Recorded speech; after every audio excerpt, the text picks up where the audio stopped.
Well, hello there again and welcome to our YouTube channel and to the service this morning or today, this evening, this week, whenever you're watching it. But we are thankful to God that we can worship together like this, and we still pray that soon we will be able to meet together, gather together to worship the Lord as He has intended for us to do so. But today again we're looking at a portion of scripture in Romans 10, and we're asking the big questions, and there are some big questions that we are going to discuss today, and rather than considering what I say about the questions, it's more what the Bible says. It's all about the Bible. In fact, it's what Jesus tells us is the answer to these big questions in life. And so, as I said, we will look at Romans 10. We're going to do things a little bit differently today, and so we're going to read, and then we'll hear the message first, and then we will go on to worship in response to what we have heard. And so firstly I'm going to read Romans 10 together, and so we will have the reading now. Brothers and sisters, my heart's desire and prayer to God for the Israelites is that they may be saved. For I can testify about them that they are zealous for God, but their zeal is not based on knowledge, since they did not know the righteousness of God and sought to establish their own. They did not submit to God's righteousness. Christ is the culmination of the law, so that there may be righteousness for everyone who believes. Moses writes this about the righteousness that is by the law. The person who does these things will live by them. But the righteousness that is by faith says, do not say in your heart, who will ascend into heaven, that is, to bring Christ down, or who will descend into the deep, that is, to bring Christ up from the dead. But what does it say? The word is near you. It is in your mouth and in your heart. That is the message concerning the faith that we proclaim. If you declare with your mouth, Jesus is Lord, and believe in your heart that God raised him from the dead, you will be saved. For it is with your heart that you believe and are justified, and it is with your mouth that you profess your faith and are saved. As Scripture says, anyone who believes in him will never be put to shame. For there is no difference between Jew and Gentile. The same Lord is Lord of all, and richly blesses all who call on him. For everyone who calls on the name of the Lord will be saved. Okay then, well, there are 5 questions for us to think about and to answer hopefully today from the Bible. And I pray that you'll consider these answers for yourself, but more than just consider what the right answer is according to the Bible, asking the question, well, have I considered what the answer is in my own heart? Have I considered, rather than just asking the question, what is a Christian, then asking the question, well, am I a Christian? What does that make me? If that's what it means to be a Christian, where does that leave me? And so we will look at 5 questions, beginning with question number 1. Are you born a Christian? Are you just someone who is a Christian because of who your family is or your upbringing? Well, simply put, and according to the Bible, the answer is clearly no. Paul is speaking to the Roman church, a Gentile church, about the Israelites, the people of God as they were known, the chosen people of God. And yet what he's saying about them is that his prayer and his desire for them is that they might be saved.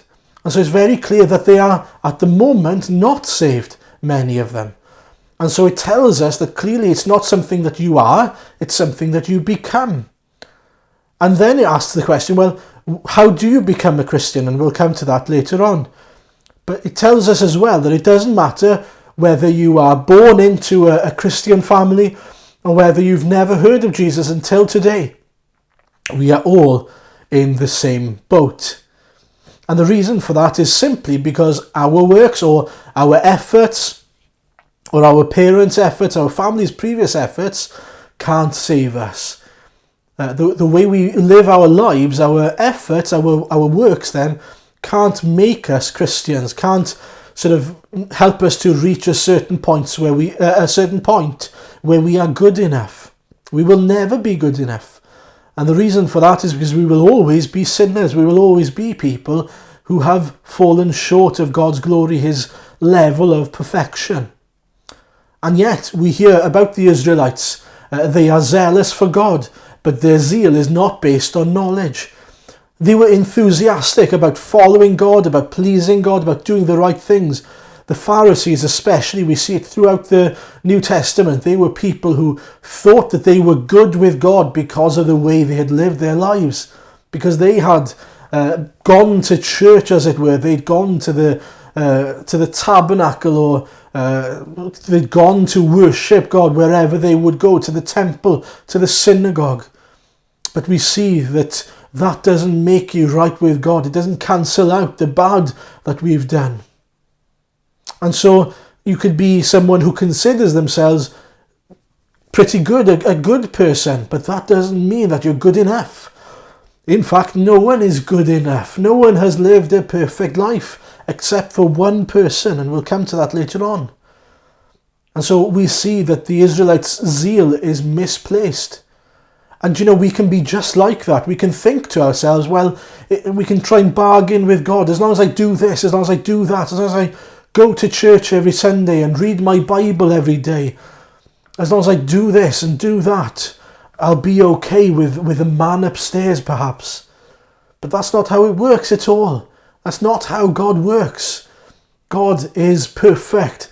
His standard is absolute perfection. His law, the law that he's given us in the Old Testament, shows us that is God's standards. But the law is also there to show us that we fall short. He didn't expect us. He didn't think that we were going to reach perfection. In fact, he knew the opposite. We were apart from him and we were sinful people. And that meant that we were going to fall short. And so, very simply, very quickly, no, we are not born Christians. And no, we do not make our way into heaven. We don't sort of win our way into heaven, earn our way into heaven by our works, by the efforts of mankind. The second question to consider today then, if that is the case, what is a Christian? If we know what isn't a Christian, if it isn't working your way into heaven or being from the right family, what is a Christian? What makes a Christian? And Paul, again in verse 1, tells us, my heart's desire and prayer to God for the Israelites is that they may be saved, as we heard.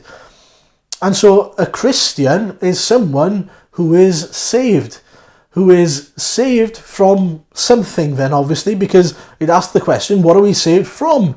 And by who are we saved? And what happens to us because we are saved?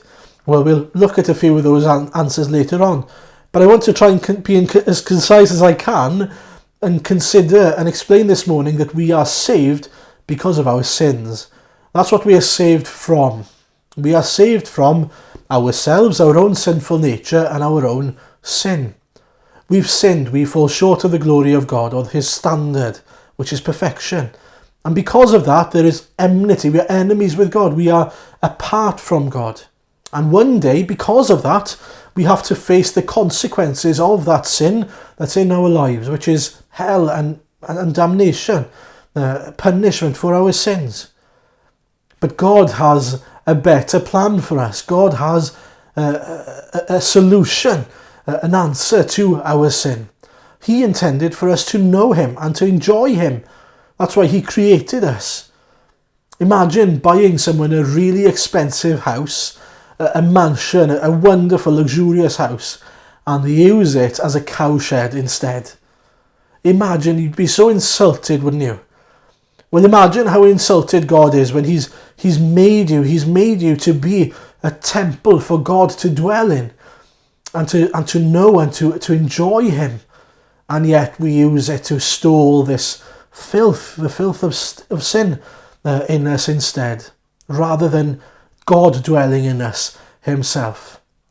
But of course the good news is that Jesus didn't leave it like that. God didn't leave it like that. He had a plan for us to be cleansed within, for the cleaner to come in and cleanse the house anew so that we can live in the house and that we can live with the Lord himself.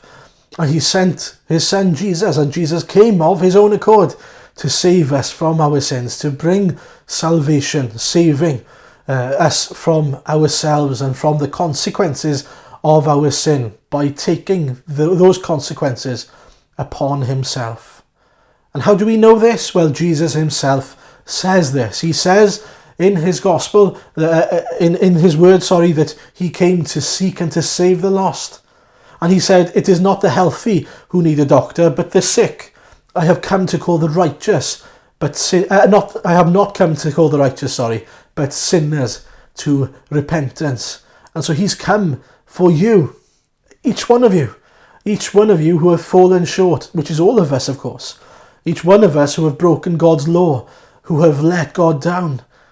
And he longs for us to be saved. And what that means then is to be made right with God and to be forgiven our sin. What a wonderful thing Jesus offers you and me. And the Bible often, people call this the great exchange, this swap, if you like, this new swap, which is a process in the gospel where you accept Jesus' righteousness and he gives us forgiveness of sins. He gives us his righteousness and we effectively give him our sins. And this is what it says in 1 Peter 2. He himself bore our sins in his body on the cross so that we might die to sins and live for righteousness, receiving his righteousness as ourselves. By his wounds we have been healed.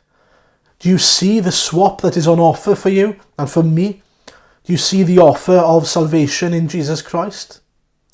When I was younger, I used to have football stickers, and there would often be very common stickers, and then there would be very rare stickers that you would collect.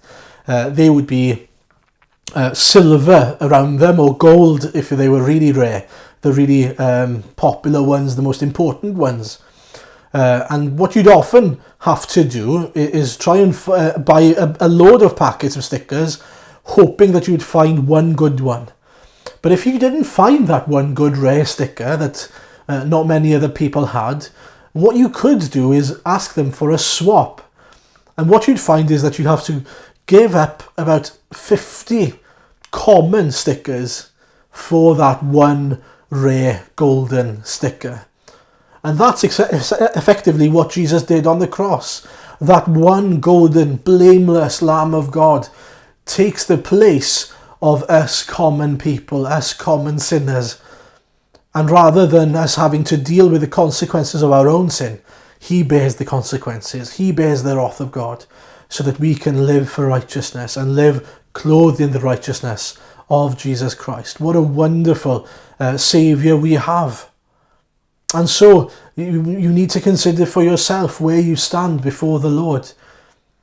Are you still in your sin? Are you still having to face one day the consequences of your sin?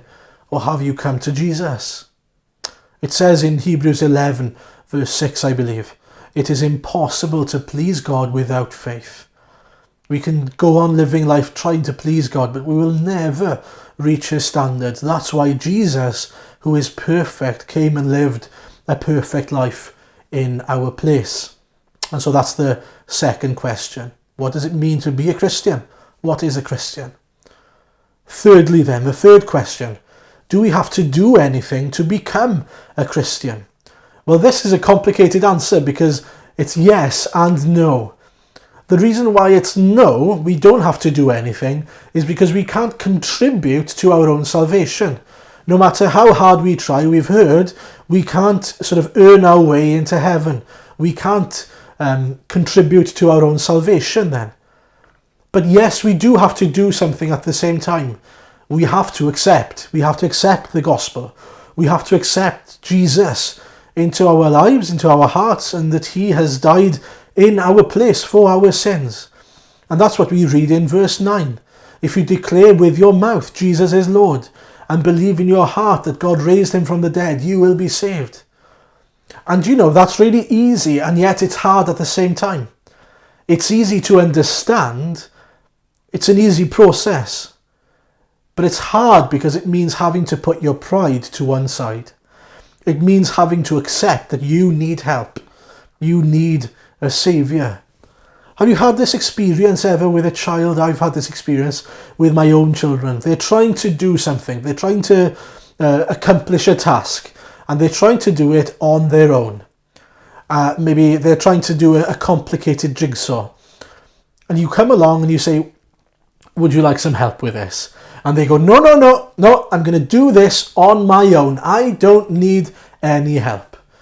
Well, that's us trying to get to heaven in our own power. But usually, after a good half an hour, they will come to you in their tears, having to put their pride aside, having to be humble, having to be people who are willing to admit their need. They come to you and say, Dad, I need some help. Can you please come and help me? I cannot do it on my own. And that's the hard bit of the gospel. It means having to bend the knee. It means having to say to Jesus, Jesus, I can't deal with my own sin. I need your help. Please, Lord, save me. Lord, thank you that you are willing and able to save me. And that's the wonderful thing, is that he is the only one that can save us from our sins. Nobody else can do anything to help us. Another person who is in debt can't pay the debt of someone else. And we're all in the same boat, as we heard. We're all indebted to God. But thanks be to God that he was willing to clothe himself in flesh so that he could pay the debt of our sins. Isn't that amazing that that's the offer that we have? And we have to come as children, humbly coming, admitting, Lord, I need your help. I need your forgiveness. I need to live under your lordship. Please accept me. Please forgive me. Please take me as I am and use me for your glory.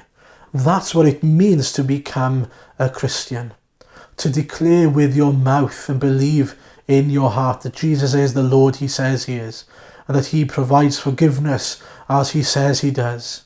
That he calls us to believe the gospel and to repent and to believe the gospel, to turn from our old sinful way of life and believe in him.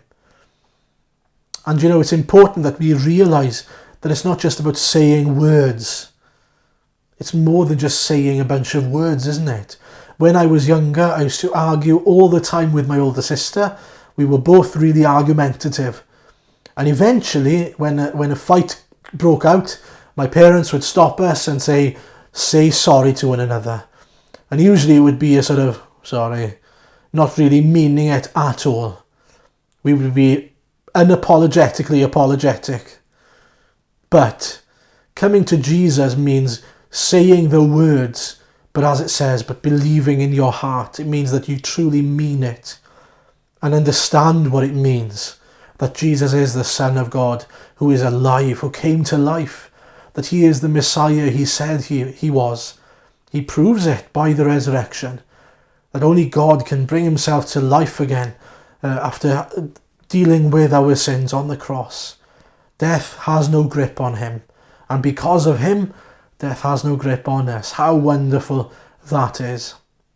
And then Paul says that Jesus is the same Lord. The Lord is Lord of all, he says, and richly blesses all who call on him.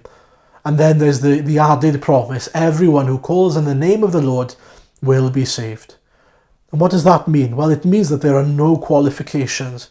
It doesn't mean that anyone who has attended church 50 times or more can call on the name of the Lord and then will be saved. No, anyone who is willing to admit and believe and trust and confess Jesus as Lord will be saved. Yes, it's hard, but at the same time, it's the best, easiest thing you could ever accept. The greatest gift anyone has ever given and anyone will ever accept. The fourth question then, and we're almost at the end. What difference does it make if we become a Christian? Well, it's a life-changing difference. It's the difference between death and life. It's the difference between being right with God or wrong with God, or wrong before God. It means that because the debt of sin has been paid, we don't have to face the consequences, which is hell, which is destruction, which is having to face the wrath of God and punishment because of our sin. It means that rather than having to face that, we get to enjoy God. We get to enjoy a relationship with God that begins the moment you become a Christian and lasts for eternity. Being a Christian means you are right back in a right relationship with God. And because of that, you experience fullness of life. You experience true joy. You experience peace. Oh, it's wonderful knowing that you are right with God, just as you've been created to be.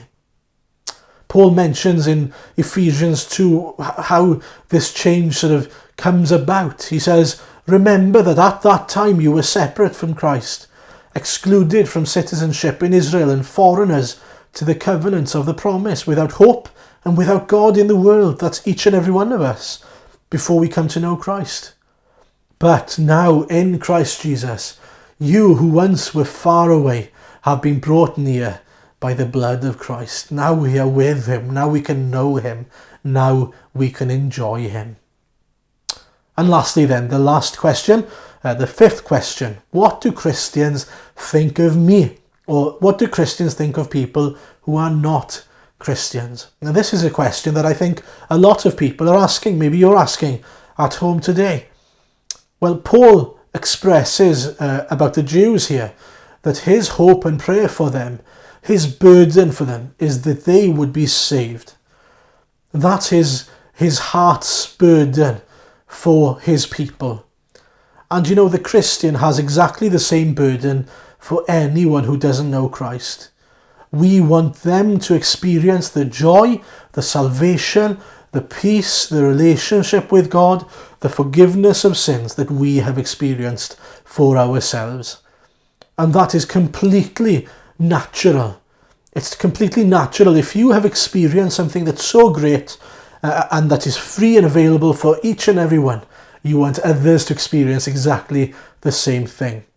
And I think we can all agree that someone who has been rescued from a certain situation can't boast about themselves being rescued.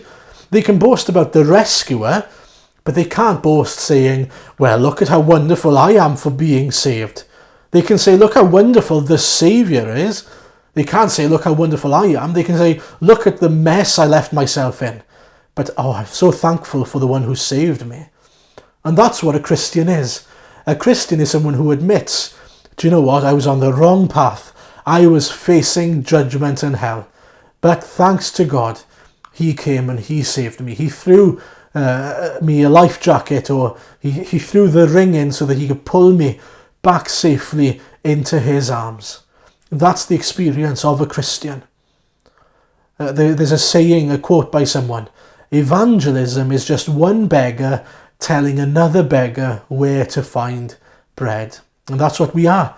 We are just like each and every one of you. Beggars who have experienced bread, that bread of life, that fulfillment, that joy that comes through knowing Jesus. And so that is the burden on the heart of a Christian. I want to finish with an illustration. Imagine being a doctor and someone comes into your practice and says, I feel a lump. I want to check out. I'm worried that there's something wrong with me. And you do a biopsy, you check what it is, and it turns out that they've got cancer. Now, what is the most loving thing to do? How do you react? How do you respond? Now, you've got two options. You could say, well, you could argue, I'll keep the news to myself because really nobody likes bad news. Or you could say to them, look, there's treatment available, but I've got some bad news to tell you. I need to tell you that you've got cancer. And this is serious. And unless you treat it, you are going to be stuck and you will have to die. You will die because of your cancer. And that is effectively a picture of the Christian sharing the news of the gospel. We have been told by the Lord Jesus, we have been commissioned by him, we have been privileged to share the gospel with those around us by saying to people, there is treatment available, there's no need to panic, there is treatment, but you need to know something. There is an illness, the illness of sin, there is a problem with our heart and only Jesus can fix it. You need treatment for your sin.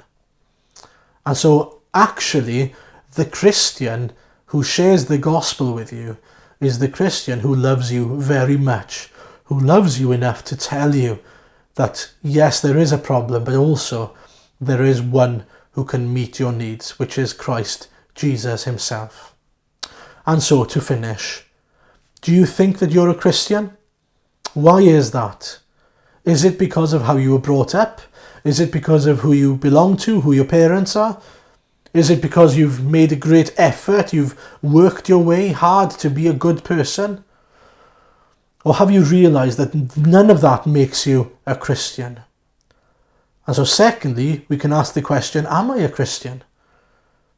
Am I a Christian how Christ himself, and if you're a Christian, someone who belongs to Christ, it's important to know what Christ defines as a Christian. Are we a true Christian then? Are we a Christian as God himself calls Christians? Those who have come to Jesus, accepted forgiveness and bowed the knee to him who is now our Lord and Saviour, our only hope.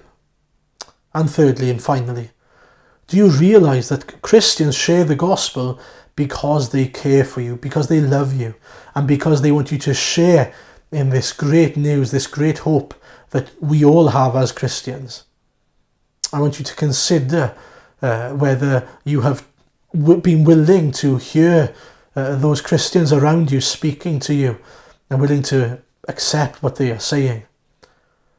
And if you are a Christian today, consider, well, are you loving enough to tell people? Are you loving enough to share the gospel with those we say we care about?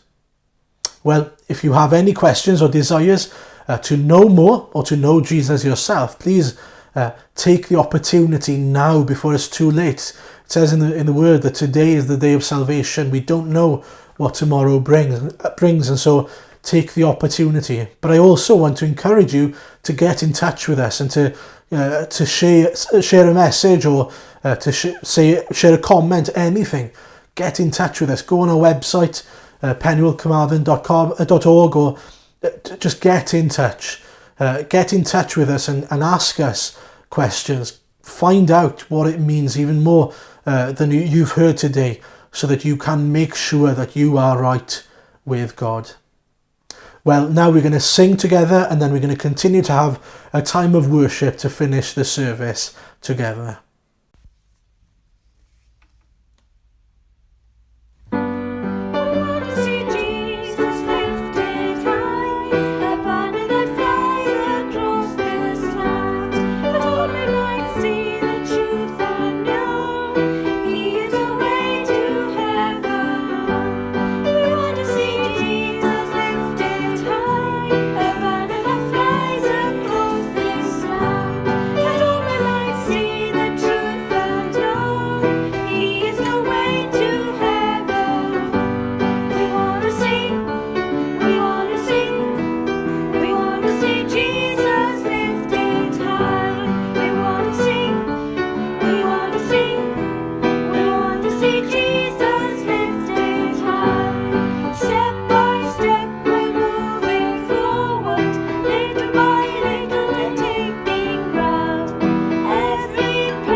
Well, let's pray together now. Lord, thank you for this day, this wonderful privilege today again to be able to worship you and seek your face. We thank you that you are a living God. We thank you that you are Creator God. We thank you that you have created us in your image, that you have created us to be with you, to know you, to love you, to share in your goodness, in your love. We thank you so much for the Lord Jesus Christ and for the path that he has prepared for us. We thank you that he is the gate, he is the door, he is the only way to the Father. We thank you that he is true, that he is trustworthy. And Lord, we give you all glory and praise. Lord, we thank you that as we come together to worship you, that we know that you are for us. And if you are for us, who can be against us? Lord, we come before you humbly again, and we admit, Father, that we are sinners. We are sinners who need salvation. Lord, we thank you if we have already come to you and accepted the Lord Jesus Christ, that we are your children, that we belong to you. But if we are listening now and we haven't come to know you yet, we pray that we would take this opportunity to say, Lord, I am a sinner. I am sorry for the way I've lived my life apart from you, not right with you. Lord, forgive my sins. Lord, take me as I am. Accept me. Lord, I bow the knee to you. I accept you as my Lord, my King, my Saviour. Help me now to live for you for the rest of eternity as one who is under your lordship, your kingship. And Lord, help us all to continue to live as citizens of your kingdom, especially in a time where there is much less accountability as a church. Lord, we know that we're in our own homes and we could be telling each other all sorts of things. We could be telling each other that we're reading the Bible 8 hours a day, but only you and us know what's really going on in our hearts. And so we pray that you would convict us of the things that we need to be convicted of. Lord, that you would transform us by the power of your Spirit to be the people, even though there's nobody else watching, to be the people that you have created us to be, that you want us to be, Father, to be the witnesses, the effective ambassadors of the Lord Jesus Christ, and to be those who trust in you for all things. Lord, help us not to take things into our own hands, not to do things by our own power, rather to trust fully in you. Help us, Lord, we pray. Lord, we are so sorry for the times where we do try and do things in our own power, rather than trusting fully in the Holy Spirit.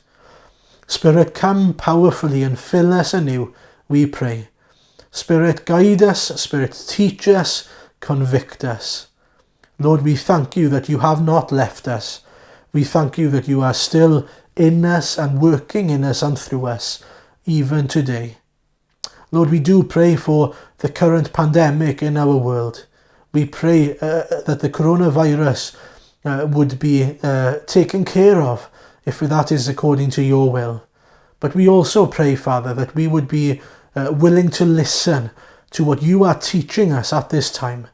Lord, help us to have open eyes and open ears and open hearts to consider through your word then what you are teaching us, how you are shaping us, and how you are even using the current situation in your sovereignty to teach us so many things, even about ourselves. Lord, for one, we pray that this time would create in us a real thirst for wanting to be a gathered church worshipping together. Lord, we pray that we would be desperate to be back worshipping together with you. And so, Lord, we do pray. We pray for those who are grieving this week. We pray for those who are struggling, who are lonely, who are struggling perhaps with mental health issues. Lord, we pray that they would turn to you, that they would be reminded of that certain hope in you, and that you would even meet their needs, whatever they might be, in Christ Jesus, as they bring their petitions to you. So, Lord, accept our worship and our thanks. Be with us and bless us, we pray. For your name's sake and your kingdom's sake, we pray. Amen. Well, thank you for joining us this week again.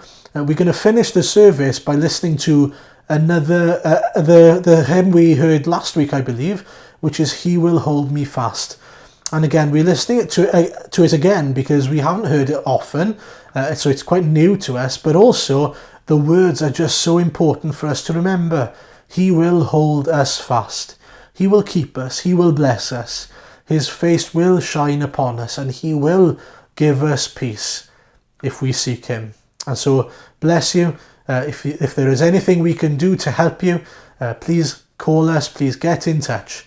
But bless you this week again. Thank you for joining us.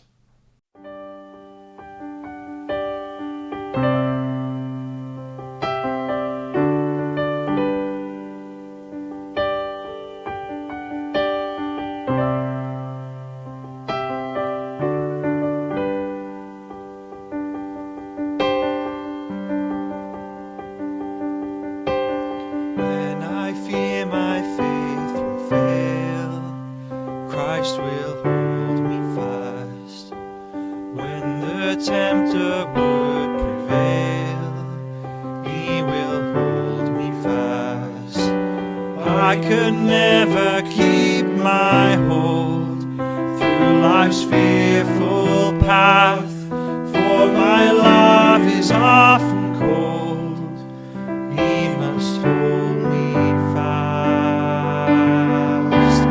He will hold me fast. He will hold me fast, for my Savior loves me so. He will hold me fast.